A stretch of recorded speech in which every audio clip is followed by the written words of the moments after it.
عزیزان من، هیچ احدی و هیچ پروفسوری و هیچ دانشمندی، حتی ابن المقفع و هیچ بزرگی و مغز متفکر دنیایی، نه در قدیم الایام و نه در امروزه و نه در حال آینده، هنوز به خودش جرأت نداده که بگه قرآن کتاب منه. این کلامه، دلالت بر متکلم میده، کلام به این عظمت و بزرگی و به این هیبت و جلال. إنا عرضنا الأمانة على السماوات والأرض والجبال فأبين أن يحملنها وأشفقن منها وحملها الإنسان.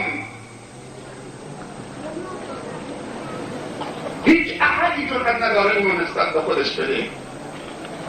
این کلام دلالت بر ذات متکلم الله ذوالجلال والهیبة میده. این کلام اونه که لرزه بر قلب انسان میندازه، شرايين انسان رو به لحظه در میاره، با روح و روان و اعصاب انسان صحبت میکنه، دیگرگون میکنه. دست بکن تو گوشت، از لابلای دوست وارد میشه. هر کاری بکنی نهایتا این صوت باید به درونت برسه و رسیده. خصوصا امروز هیچ کسی امروز معذور نیست،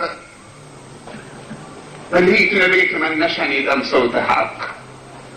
امروز تلفن، بیسیم، رادیو، تلویزیون، ضبط صوت، نوار ویدیو، همه جا، در هر جایی، هر نقطه‌ای، حتی در آسمان نوار قرآن در هواپیماها پخش میشه. هیچ کسی معذور نیست و همه رسیده، همه رو دگرگون کرده. ولی یک عنادی هست، یک تکبری هست، یک جهودی هست، یک غروری هست که نمیخوام تسلیم این کلام بشیم.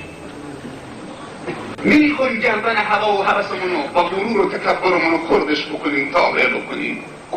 میخوام گردن قرآن خردش بکنیم، تابع هوا و هوسمون بکنیم.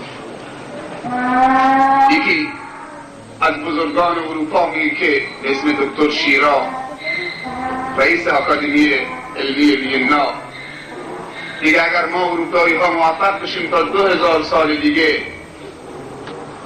بر حقایق قرآن دست بیابیم، ما از خوشبخت‌ترین افراد روی زمین خواهیم شد.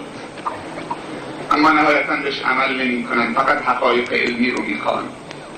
هر غذایی که بخواهی در این کتاب آسمانی نهفته است، هر کسی رو تغذیه میکنه، هر تشنه‌ای رو سیراب میکنه، هر گرسنه‌ای رو تغذیه میکنه، هر روحی که اشباع نشده اونو اشباع میکنه، سیرش میکنه، هر خلایی رو در دل تو، در روح تو، در مغز تو، در روان تو، در زندگی تو، در شب و روز تو پرش میکنه. الا بذکر الله تطمئن القلوب، آرامش بخشه.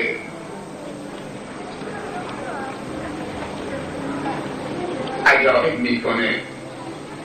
و انک لعلی خلق عظیم، تو دارای خیلی اخلاق عظیمی، تو دارای اخلاق عظیم و بزرگی هستی. اخلاق عظیم چیه؟ فقط قرآن عزیزان من. هر کسی این اخلاق رو در خودش پیاده کرد، اون از نهایت عظیم میشه. عظیمی که از کوه‌ها عظیم‌تر، از آسمان‌ها عظیم‌تر، از اجرام آسمانی عظیم‌تر. فقط کنه اون عظمت رو الله میدونه. انک لعلی خلق عظیم. هرچی میخوای از همین راهه، مهم که از راه در نری. راه برو بی راه مرو، هرچند که راه مشکل بود. عزیزان من، تصور بکن اگر سیاری یا جرمی از اجرام آسمانی از مسیری که خداوند براش تعیین کرده یک ذره کج بره چی میشه؟ نهایتا خودش سقوط میکنه، خودش از بین میره و دنیا رو زیر زبر میکنه. تصور کردی شما و دیدید که چطوری چند مدت پیش، 2 هفته پیش کسوف شد، اشعه خورشید کاسته شد، ماه میان زمین و خورشید قرار گرفت، سایه افکند بر زمین، اشعه خورشید نتابید، چه شد؟ دنیا تیره شد، دگرگون شد، همه رو به مسجد آوردن، نماز کسوف و آیات خوندن. خدایا این تاریکی رو ببر، اگر نبری هیچ علفی دیگر نمیرویه، هیچ ماهی در زمین زنده در دریا زنده نمیمونه.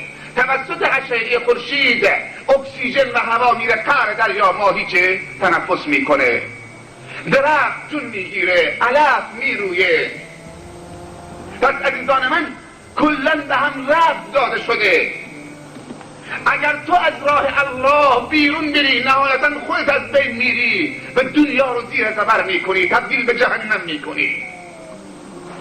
تو خودت باید در اون مسیری که الله برای تو تعیین کرده ذوالجلال و الاکرام، اندازه تار مویی کج نری و از اون مسیر منحرف نشی. اگر منحرف شدی تزلزلی است در درون تو، انهدامی است، شکستی است، نابودی است، جهنمی است در درون خودت و نهایتا جهنمی در روی زمین خواهی شد. عزیزان من، اونی که برای معصیت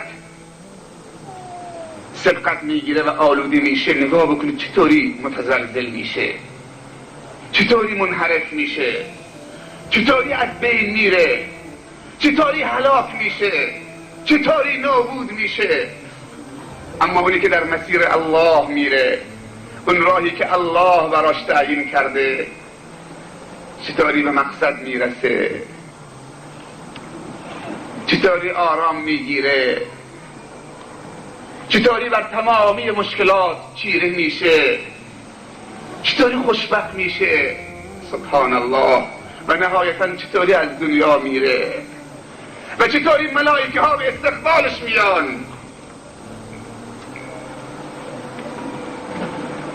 عزیزان من، جهنمی که درست کردیم خودمون درست کردیم برای خودمون، از کسی گله نکنیم.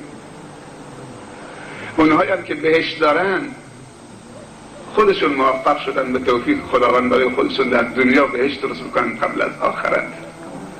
پس حسودی نشه. اگر میخوای از جهنم نجات پیدا بکنی و در بهشت قرار بگیری، یالله هلم، آستین جد و بالا بزنیم، کمر همت رو ببریم. عزیزان من، اگر بیایی در بازه، اگر نیایی خدا بی نیازه. بازا بازا هر آنچه هستی بازا، گر گبر و یهود و بت پرستی بازا. این درگه ما درگه ناامیدی نیست، 100 بار اگر تو بشکستی بازا. چه باید همه در دل خاک رفت، خوشا آن که پاک آمد و پاک رفت. پس اگر میبینی عده‌ای در جهنم دارن به سر میبرن، جهنم معصیت و تمرد الله،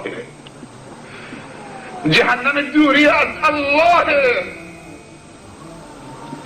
جهنم فاصله از الله و احکام الله، جهنم سرپیچی از فراخیر قرآن.